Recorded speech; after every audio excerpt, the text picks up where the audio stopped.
خطابات حضرت آدم علیہ السلام کے سلسلے میں وہ مکمل ہو گئے، اور اب روئے زمین کی وہ معتبر اور لاڈلی قوم جنہیں بنی اسرائیل کہتے ہیں ان کے ساتھ خطاب اول شروع ہو رہا ہے۔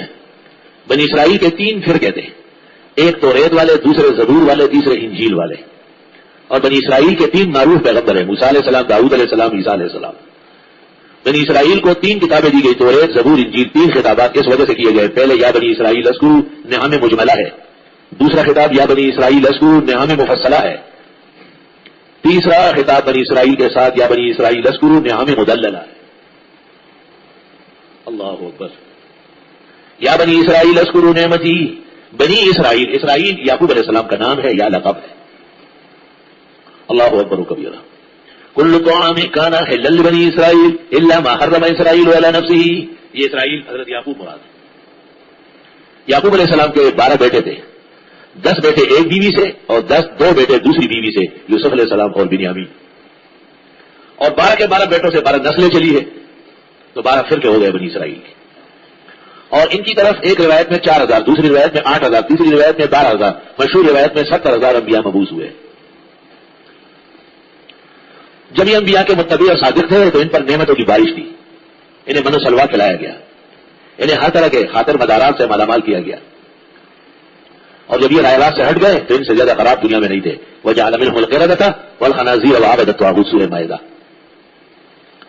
یا بنی اسرائیل، اے بنی اسرائیل، اذکروا نعمتی، یاد کرو میری نعمت، الذی انعمت علیکم، وہ جو میں نے انعام کیا تھا تم پر، واوفوا بعہدی، پورا کرو میرا عہد و پیمان، اوفوا بعہدکم، میں بھی پورا کر دوں گا تم سے عہد و پیمان، وایای فارہبون، اور مجھے سے ڈرا کرو۔ اللہ اکبر۔ اسرائیلیوں کو کہا میری کچھ نعمتیں تمہیں یاد ہوگی، یہ کم نعمت ہے کہ انبیاء تمہیں بھیجے ہیں۔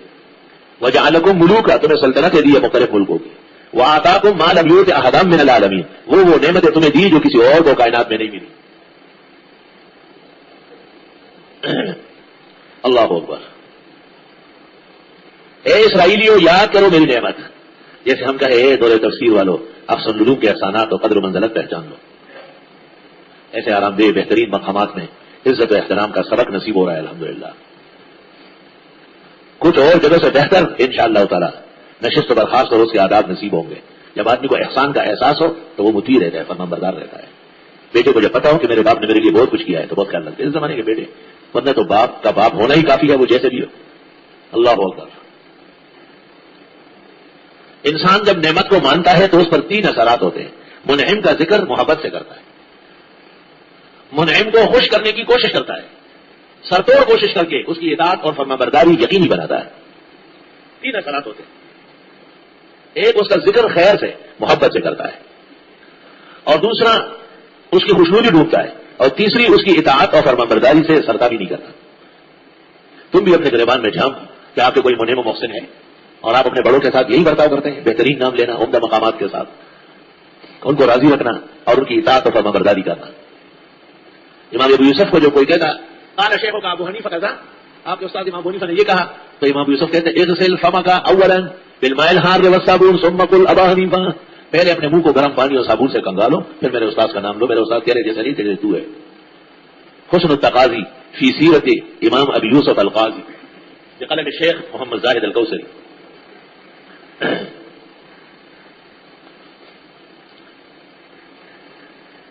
انعامات اور احسانات کا ذکر اور ان کے بیان اور ان کے ضمن میں فرمانبرداری بہت ضروری ہے۔ وَإِن تَعُدُّوا نِعْمَتَ اللَّهِ لَا تُحْصُوهَا، پورا تو کوئی بھی نہیں کر سکتا۔ اللہ فرماتے ہیں إِنَّ الْإِنسَانَ لَظَلُومٌ كَفَّارٌ۔ اے اسرائیلیوں، یاد کرو میری نعمتیں جو میں نے تم پر کی ہے، وَأَوْفُوا بِعَهْدِي، پورا کرو میرے ساتھ عہد و پیمان، یعنی شرک نہ کرنا، نبی آخر زمان پر ایمان لانا۔ أَوْفُوا بِعَهْدِكُمْ، پورا کر دوں گا تم سے عہد و پیمان، یعنی تم ہی منصور ہوں گے، تم ہی توفیق والے ہوں گے۔ وَإِيَّايَ فَارْهَبُونِ، اور مجھ سے ہی ڈرا کرو۔ رہب یرہب، رہب خوف کھانا اور رغب شوق پانا۔ یدعوننا رغبا ورہبا، الترغیب والترہیب منذری نے کتاب لکھی ہے، منذری بڑے محدث ہیں۔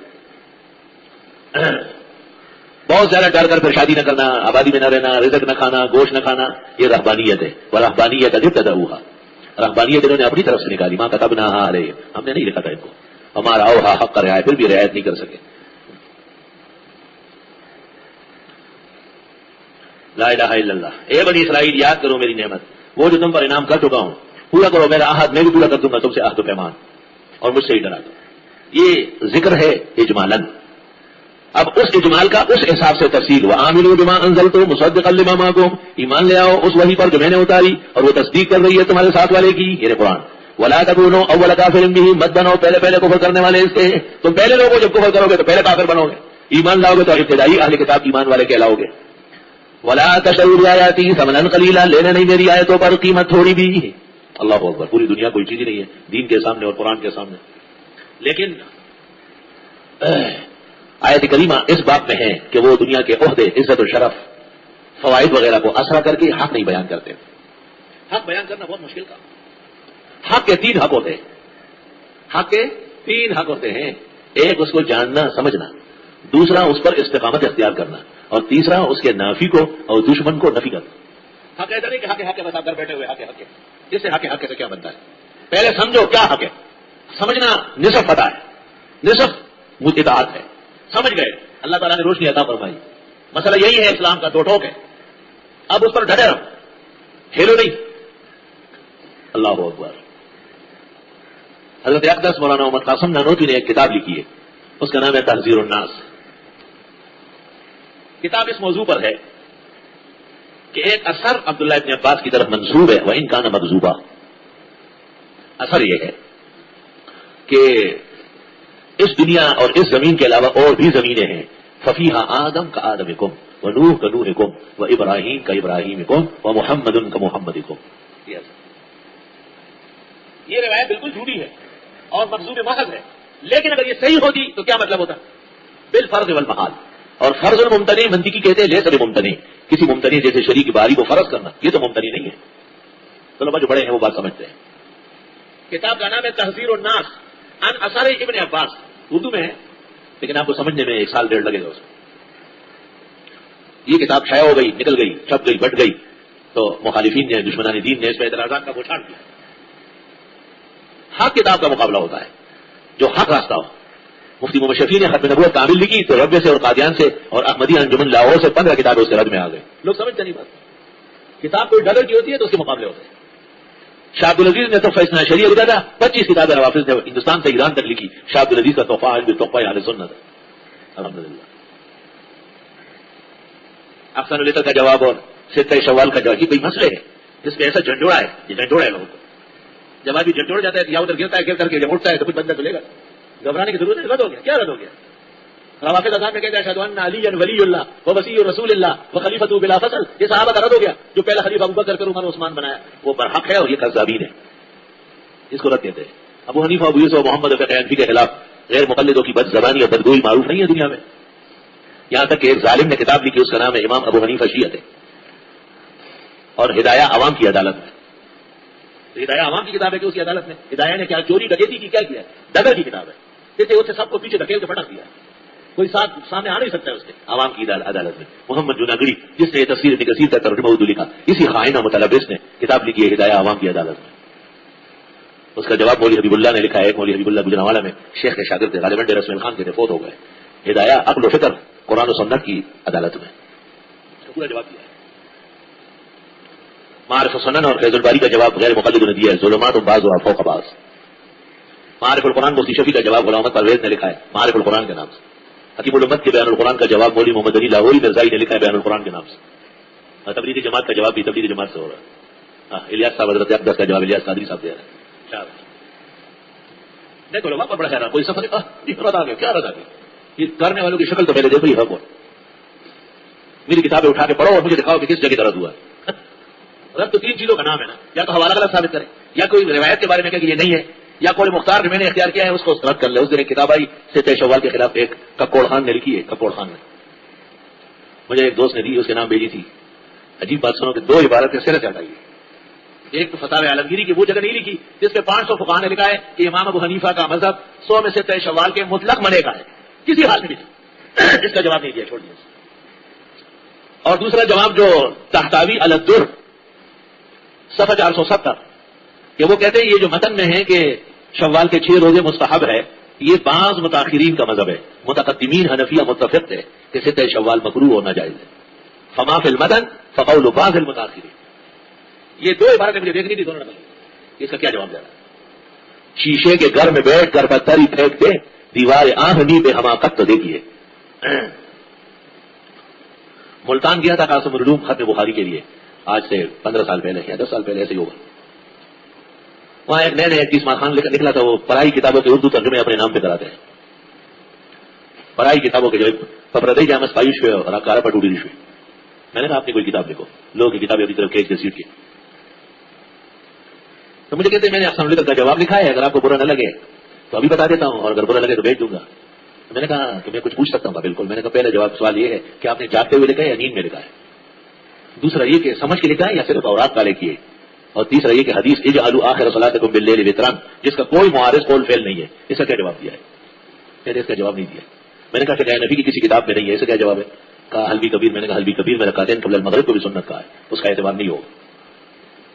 2-3 سوالات مجھے کہتے ہیں بس ٹھیک ہے میں دوبارہ نظر ثانی کرتا ہوں. تو میں نے کہا بس ہوا نکل گئی ٹائر سے. یہ کتاب آپ کے فخر تھا اس پر کہ جو ہے نا بیزتی اگر نہ ہو. بنگلہ دیش گیا, سلہٹ قاضی بازار میں جامع مدنیہ میں مہمان تھا. ابھی پہنچا ہی تھا کہ ایک مولوی آیا, نیلے رنگ کا سوٹ, نیلا پگڑ اور ڈنڈا بڑا ہاتھ میں. السلام علیکم. وعلیکم السلام. اے شیخ جرولی, بنگالیان جرولی کو جرولی کہتے ہیں. اللہ دی جامع پاکستان ونہنا شاہد کا چن بادر پچھڑ او ماشاء اللہ تکانی بھی چھوٹنے والا دیش. میرا میزبان کچھ بفر رہا تھا. میں نے کہا آپ آرام سے بیٹھے, میرا میدان ہے, ابھی 2-3 منٹ میں اس کو شاگرد بنا کے چھوڑ دوں گا. میں نے کہا ہاں انا حاضر بین یدیک وانا اقول ان هاتین الرکعتان لیستا بمستحبتین حسب الحدیث والفقه وعليه الامه والائمه وقد صنفت فيه رساله قیمه احسن لتر في تحقیق الرکعتین بعد الوتر. هل تعالیٰ ما تعالیٰ والله ما تعالیٰ. 2-4 سوال کر کے ڈنڈا ادھر پھینک. السلام علیکم شیخ, کیا حال ہے, طبیعت ٹھیک ہے آپ کی؟ پھر میں جہاں جاتا تھا ساتھ جاتا تھا. کہتے میں مولانا کا ڈنڈے ماروں, ان کی اطاعت کروں. عالم آدمی تو علم کی قدر کرتا تو خوش ہو جاتا ہے. میں نے کہا یہ بھی غلط سنا ہے آپ نے کہ ہم منع نہیں کرتے, خلاف اولا بتاتے ہیں, خلاف مستحب نہ پڑھنا کہتے ہیں. کہ جو آدمی وطروں کے بعد نفلیں پڑھتا ہے جائز ہے, ناپسندیدہ ہے. جو نہیں پڑھتا ہے صبح صادق تک اس کو ثواب زیادہ ملے گا, وہ عین سنت کا پیروکار. لیکن یہ مسئلہ علمی اور علماء کا ہے, عوام کا تو نہیں ہے. اللہ اکبر. ولا تو یہ اسرائیل اہل کتاب دین فروشی کرتے تھے اور صحیح مسئلے کی جگہ غلط مسئلے بتاتے تھے اور پیسے لیتے تھے. ان کو کہا ولا تشتروا بآیاتی ثمنا قلیلا, نہیں لو میری آیتوں پر قیمت تھوڑی, وہی آیا فتقون, اور مجھ ہی سے خوف زدہ رہا کرو, یعنی میرے لیے ہی گناہوں سے بچو, دین فروشی سے بچو. کیا آیت کی یہ بھی کوئی تفسیر ہے کہ امامت پہ تنخواہ ناجائز ہو, یا تدریس پر تنخواہ ناجائز ہو, یا اذان پر تنخواہ ناجائز ہو, یا قرآن خوانی پر لینا دینا ناجائز ہو, یا تراویح میں حافظ صاحب کو کوئی لینا دینا ناجائز ہو؟ بہت سارے علماء ہمارے بزرگوں نے اس طرح کے فتوے لکھے, لیکن یہ عاجز اور فقیر اپنی بے مائگی کے ساتھ معذرت خواہ ہے. اس عاجز کو وہ فتاوا کہیں سے بھی نکلے, کہیں کے بھی ہے. اول قرآن کے خلاف, ثانیاً سنت کے خلاف, ثالثاً فقہ حنفی کے خلاف, رابعاً فتاوا کے آداب کے سراسر خلاف. اور یہ عاجز اور فقیر اس آیت کی تفسیر میں تدریس, تعلیم, اذان, امامت, خطابت, قرآن خوانی اور رمضان شریف میں قرآن کریم سنانا اور اس پر حافظ کو اکرام و تعظیم کی نیت سے لینا دینا صرف جائز نہیں مستحب سمجھتا ہے. اور اس میں میرا رسالہ شائع ہے جس کا نام ہے دینی امور پر اجرت لینا جائز ہے, اور پہلے اس کا نام تھا فتویٰ بابت اکرام حافظ. تفصیلی رسالہ ہماری یہ کتاب 12 احسن الرسائل کے نام سے 12 چھوٹے چھوٹے رسائل ہیں, ان میں یہ بھی شامل ہے. ایک بات تو یہ کہ آیت کی تفسیر خود آگے ہیں. فوائل للذین یکتبون الکتاب بایدیہم ثم یقولون ھذا من عند اللہ لیشتروا به ثمنا قلیلا. تو تفسیر القرآن بالقرآن اقوال تفسیر ہوا ہے جو قرآن نہیں. دوسری, بخاری شریف میں 22 جگہ یہ حدیث موجود ہے جس میں ابو سعید نے فاتحہ پر بکریوں کا ریوڑ لیا اور آپ نے کہا ان خیر ما اخذتم علیہ اجرا کتاب اللہ, بہترین اجرت وہ ہے جو قرآن کے بدلے میں تمہیں ملی. یہ تفسیر حدیث سے ہوگا. جب تفسیر قرآن میں اور حدیث میں موجود ہو تو پھر اس کے خلاف فقہ و فتویٰ نہیں ہوتا, الٹا بوسلا ہوتا ہے. کوئی بھی ہو. حضرت عمر رضی اللہ تعالیٰ عنہ کے مبارک زمانے میں آپ نے تمام عالم کے موظفوں کے وظائف مقرر کیے. امام, خطیب, مدرس, قاضی, مفتی, سب کی تنخواہیں, اور جو نہیں لیتے تھے انہیں معزول کر دیا. جو نہیں لیتے ہیں ان کو معزول کر دیا. تفسیر روح المعانی سورہ ممتحنہ جب جگہ آئے گی عاجز فقیر دل لیا کر کے دکھا دے گا. کیوں؟ اعزازی استاد اور مدرس مقرر کرنا مدرسے اور تدریس اور طلباء کے ساتھ محترم کا بدترین ظلم ہے. اعزازی مدرس کا کیا مطلب ہے؟ آج اس کی بیوی نہیں چاہتی, آج اس کے بچے کے کان میں درد ہے, آج وہ کہیں استری شلوار پہن کے جا رہا ہے, آج اس کے گھر کو جا رہا ہے. پڑھاتا کبھی ہوتا ہے اعزازی ہے, اس سے تو پوچھ نہیں سکتے آپ. حضرت شیخ نے بھی آپ بیتی میں لکھا ہے کہ اعزازی مدرس رکھنا ناجائز, تنخواہ مقرر کرو, یہ لینا پڑے گا آپ تاکہ اس کا لحاظ بھی کرے کہ آخر مدرسے کی طرف سے میرے خاطر مدارات بھی تو ہے. اعزازی مدرسین محتمین کی خیانت ہے, تدریس کے ساتھ, تعلیم کے ساتھ, علم کے ساتھ, ادارے کے ساتھ.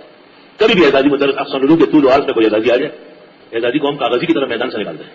بہت آئے اعزازی, میں نے کہا مجھے نہ اعزازی چاہیے اور نہ کاغذی چاہیے اور نہ درمیان میں باغی چاہیے, مجھے تو وہ مزاجی چاہیے جو سبق, تدریس, تعلیم, تعلق کا فائدہ تلاش کرنے میں سرگرداں ہو, وہ آنی چاہیے. ولا تشتروا بآیاتی ثمنا قلیلا. تیسرا فقہ ہے. فقہ میں ہدایت دیکھو کتاب الاجارہ میں ہے کہ ناجائز تو سب چیزوں پر لینا دینا تھا, مگر جن جن کی ضرورت محسوس کی گئی, جیسے امامت, جیسے اذان, جیسے تدریس, ان کی اجازت آ گئی. تو میں نے اپنے ہدایت میں لکھا ہے کہ یہ صاحب ہدایت کی ضرورت کا بیان ہے. دین کی ضرورت, اسلام کی ضرورت, مسلمان کی ضرورت, وہ قرآن خوانی بھی ہے, ایصال ثواب بھی ہے, تمام امور ہے. اور وہ ضروریات ہے جو کہتے ہیں ضرورت نہیں ہے, وہ معتزلہ کے مذہب پر ہے. ہمارے نزدیک قرآن پڑھنے سے زندے کو ثواب ملتا ہے, مرغہ بخش ہو جاتا ہے. معتزلہ کہتے ہیں لیس للانسان الا ما سعى, آپ کے پڑھنے سے مجھے فائدہ نہیں, تو مجھ سے لے کے آ رہا ہے.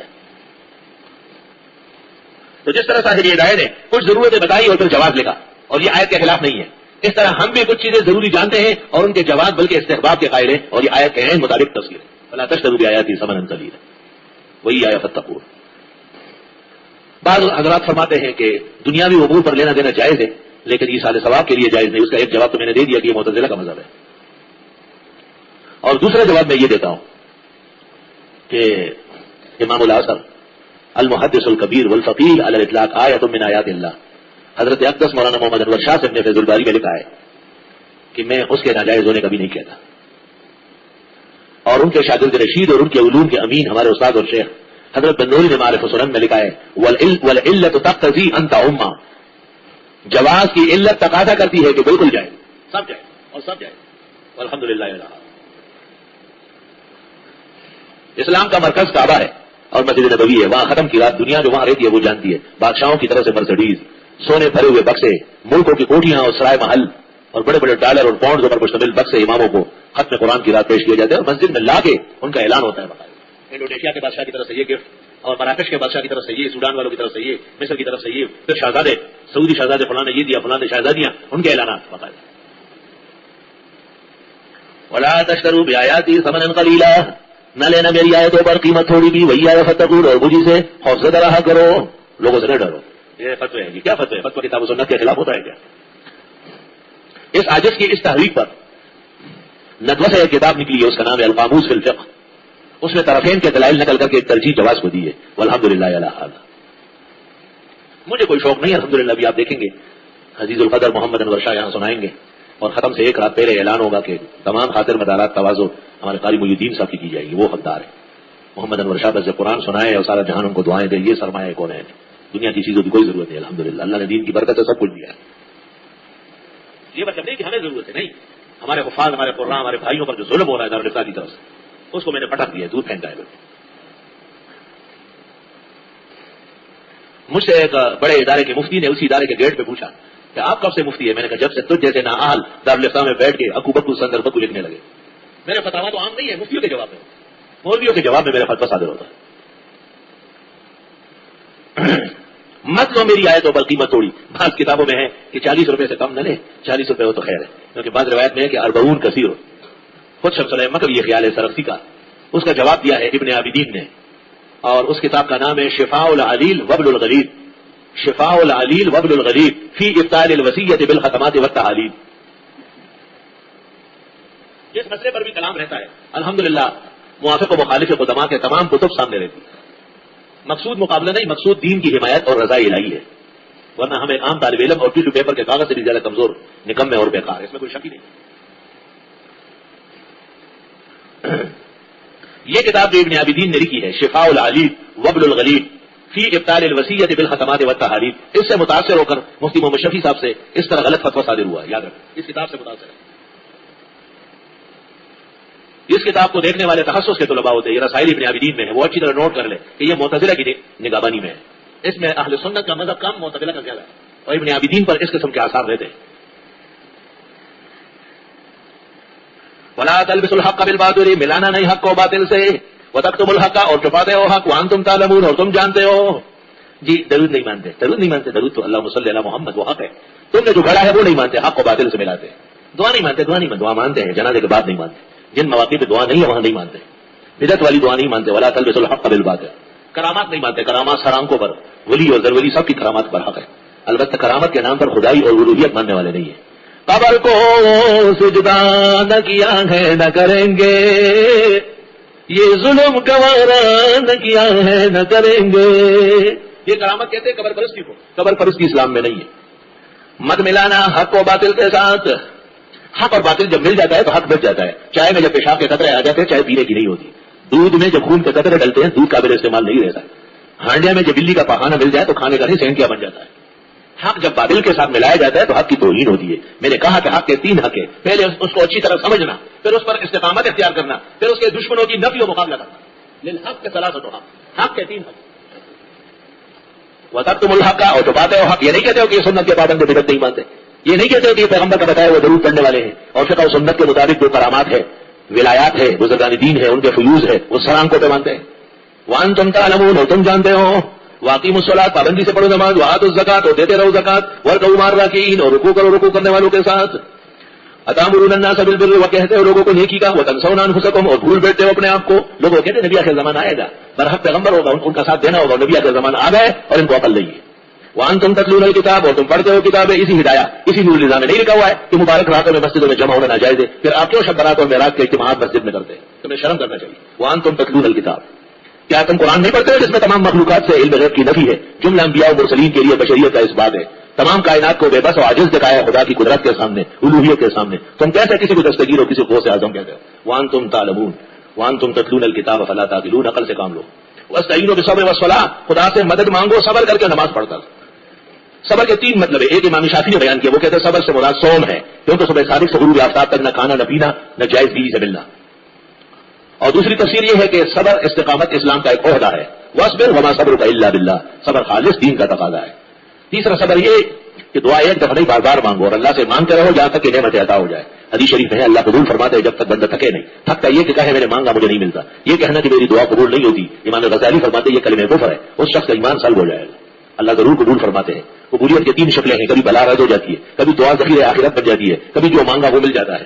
مدد مانگو صبر کر کے, نماز پڑھ کر. معلوم ہو کہ بہترین دعا نمازوں کے بعد ہے, بہترین دعا نمازوں کے بعد ہے. چنانچہ مولانا مفتی کفایت اللہ مفتی اعظم ہند نے دارالعلوم دیوبند کی طرف سے ایک کتاب لکھی ہے, اس کا نام ہے النفائس المرغوبہ فی الدعاء بعد الصلاۃ المکتوبہ. حکیم الامت مولانا اشرف علی نے امداد الفتاوی جلد اول صفحہ 550 پر ایک رسالہ ملایا ہے, اس کا نام ہے استحباب الدعوات بعد المکتوبات, اور مفتی محمد شفیع صاحب سے ایک عربی رسالے کا اردو ترجمہ کرایا گیا ہے. اس لیے سنتوں کے بعد اجتماعی دعا وہ تو متکلم ہی ہے, بعض انکار کرتے بعض اقرار, لیکن مکتوبہ کے بعد ہند میں, ایران میں, بلوچستان میں, افغانستان میں, سرحد میں, کشمیر میں, ان تمام علاقوں میں اہل خیر اہل حق سلف صالحین سے دعا رائج ہے. اور بعد المکتوبہ دعا اجتماعی کا انکار کرنا بھی بدعات میں سے ہے. یہ بھی مبتدی ہونے کی دلیل ہے کہ وہ فرض نماز کے بعد دعا نہ مانگے یا اجتماعی دعا کو منع کریں. میں اپنے مقام پر تفصیل کروں گا انشاءاللہ. اور مدد مانگو صبر کر کے نماز پڑھ کر. وَإِنَّهَا لَكَ, وہ یہ نماز پڑھنا بڑا گراں ہے. إِلَّا عَلَى الْخَاشِعِينَ, مگر اللہ سے ڈرنے والوں کے لیے کوئی مشکل نہیں. الذین, ڈرنے والے وہ ہے, يظنون, جو عقیدہ رکھتے, زن عقیدہ یقین کے معنی میں ہے, میں تعامل میں ہے, انہم ملاقو ربہم, یہ رب سے مل کے رہیں گے, وانہم الیہ راجعون, اور بے شک یہ اللہ کی طرف لوٹنے والے ہیں.